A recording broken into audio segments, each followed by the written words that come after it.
Yo, peace, y'all. Yo, this is Lashy in the Guard. Yo, check it out. I'm back at y'all with another fire-ass video. I'm glad y'all liked it, that Nicky Scarpo video that I dropped. And that's just real shit. Real is real events actually live. Once again, I want to say this. Real, the acronym of that shit is real events actually live. So all the shit I be telling y'all, I lived or I know about it. You feel me? So let's just keep it gully all the way. First and foremost, if you haven't subscribed, subscribe to the YouTube channel. It's called Keep Low. And remember, I got the Keep Low shirts and everything. Hit me in the comments and let me know. And I want y'all to get in the comments and tell me what y'all think about this video that I'm dropping right now. All right, check it out. I'm going to take y'all back. This was about like 87, 88, I'm not sure, but it's 87, 88, or 89, one of them years. All right, look, I got gobbled up for something I did. I won't get into my shit, but I got gobbled up for something that I did. Just for educational purposes, gobbled up means you got arrested, you know what I mean, by police. So anyway, I got gobbled up, and, you know, I had to sit for a minute. So initially, they sent me to Rikers Island. I think I was in HDM in 8 block or whatever, and it was popping off in there, and, you know, some shit happened. You know what I mean? I ended up getting cut in the face, and I stabbed a couple of people. So they kicked me out of Rikers Island and shit. They sent me to the Bronx house of detention. I know that shit sound crazy because they been supposed to send you to the Bronx, from the Bronx house of detention to Rikers Island when you do something bad. But this time I had lit shit up on Rikers Island. And yeah, I got a blast on my face, but that shit ain't about nothing. Wore that like jewelry. But yeah, I got cut in my face with a razor. And you know how that shit go. You give some, you get some. So, you know what I mean? I ended up hitting some niggas up with the bone crusher or whatever. And I had to get transferred out of the jail for a minute. So they sent me to the Bronx house, 6 South. That's in like 158th Street, like River Avenue or some shit, right? Well, they sent me over to the Bronx house, 6 South. So when I get up to 6 South, I'm not sure, but I think it was 8 or 6 cells on the gallery, like where I was at, right? Now, it was some real legends where I was at. Like, it was Todd Scott, the one that allegedly had something to do with the killing of Officer Burns. Shout out to my man Todd Scott. I fuck with him from Queens and shit. Solid dude too, you know what I mean? But Todd Scott, when I met him, he was solid. You know, I don't know what he's doing now, but I wish him well. But that's the one who was affiliated with shooting Officer Burns. And then in one cell, it was this dude named Cato from Brooklyn. I know y'all know about Cato, Big Cato. He killed 2 police or whatever. But I don't really want to get into that.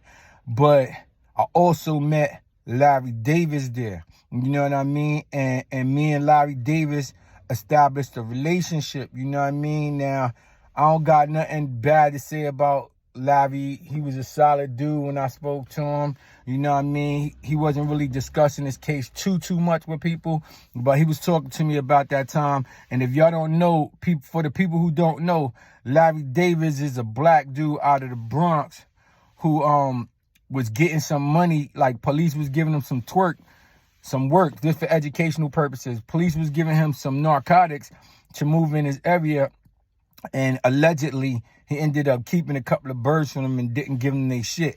And they came to give him the business. So 6 of them had ran up into his house or his sister's house or some shit like that.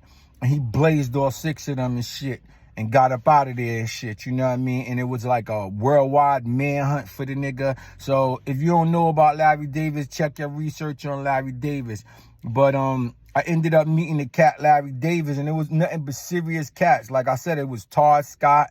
I had a serious case too. I'm not gonna get to the nature of my case, but I had a serious case too, and it was Todd Scott that shot Officer Burns, Cato that killed 2 police officers from Brooklyn. My man Gator was there. Me and Gator been through some shit because I got to some shit HDM in 8 block, and this dude named Angel got murdered.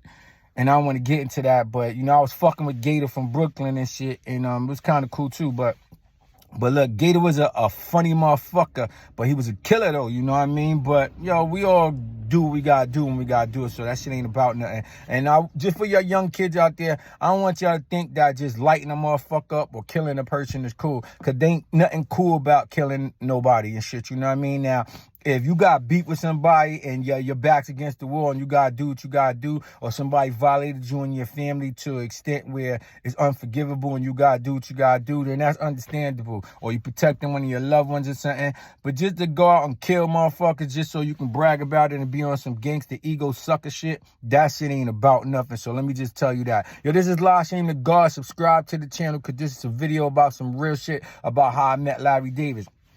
Well, anyway, so me and Larry got the kick in it, and at that time, some niggas had tried to hit him up or something, like, you know what I mean? I think police sent some niggas at him or something, but they tried to hit him up. But we always in CMC, that Central Monitored Surveillance, so we always in we always in CMC anyway. So you know, we was in custody in CMC, like high risk inmates and shit, you know what I mean? So, you know, I ended up meeting that nigga Larry. He was on some humble shit because I'm not sure if he was Muslim already, but he was starting to get into his Muslim shit right there.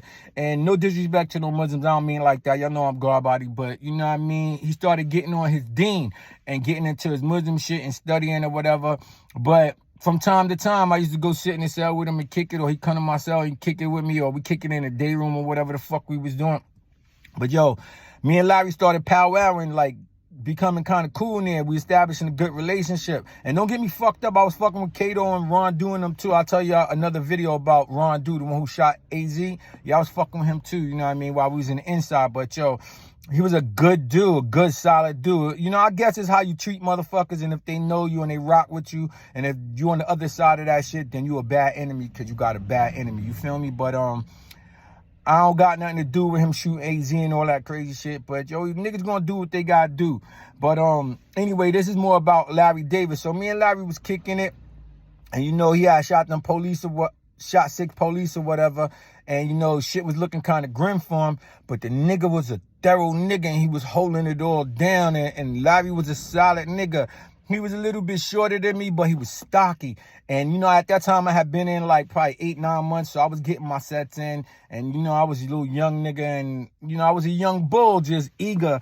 And look, I was just listening to the insight of all these thorough niggas, thorough street niggas that I was looking at the time. Like, yeah, these niggas just got a good reputation in the streets and they solid dudes. So I just was, you know, being quiet, get insight for them. But don't get me wrong, like, I was able to get off the hook every now and then, and they had to tell me, yo, young, tone that down a little bit because you headed down the wrong road.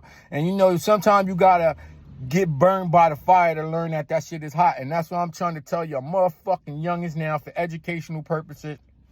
Don't be like me, don't be like them, and touch the fire and learn that it's hot and have to sit down for years or catch bodies and do all this crazy shit, because that ain't about nothing. I'm telling you, you know what it's about?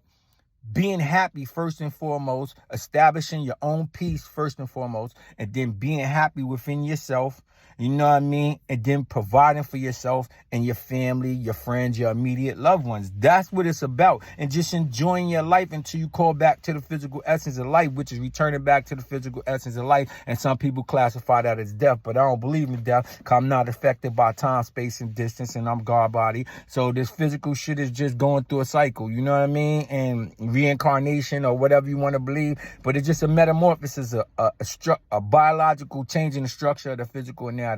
So me and Larry was kicking it mad hard, and the nigga was a mad solid dude. But like I said, the police, I think they sent the hit to him, you know what I mean, for niggas to hit him up or something. So niggas tried to hit him up, and yo, he was a solid nigga. He held himself down. You know, he got stabbed up a couple of times, but he got up out of that shit and he fought back like a man. That's what's the most important. He fought back like a man, and he got up out of that shit.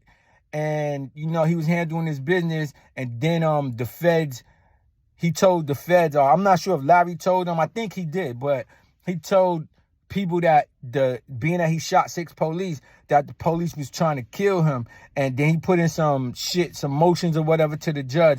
And then some federal niggas came, and then everywhere Larry would go, they would film him with a camera and follow him around. Even though we all was in CMC and we wasn't able to mingle with the rest of the inmates, but you know, they started following him around and really minding him and doing his shit. And that's when he started getting into his law work mad hard. And the nigga was coming in with like boxes of law work and studying his shit and doing what he had to do in the cell. And he ended up getting, I think 5 to 15 years for the gun because he beat the shooting of the police and the murder of the police that he did. So he came up out of that, you know what I mean? But they had to bang him out with something. So they gave him 5 to 15 years for the possession of the firearm. And I heard while he was upstate, the nigga Blue Boy killed him. So, you know, that shit really ain't my affairs to get into. This is allegedly. But, you know what I mean? I heard they was lifting weights together and the nigga just backdoored Larry for the police or whatever. But I don't know about that as a fact. And I don't like to speak on shit that I don't know as a fact. But, yo, this is Law Shame to God. Subscribe to the channel. It's Keep Low. And this is how I met Larry Davis. Peace, y'all. Have a great day. I wish you all peace and prosperity. And stay focused. You heard me? Holla at the God. Peace.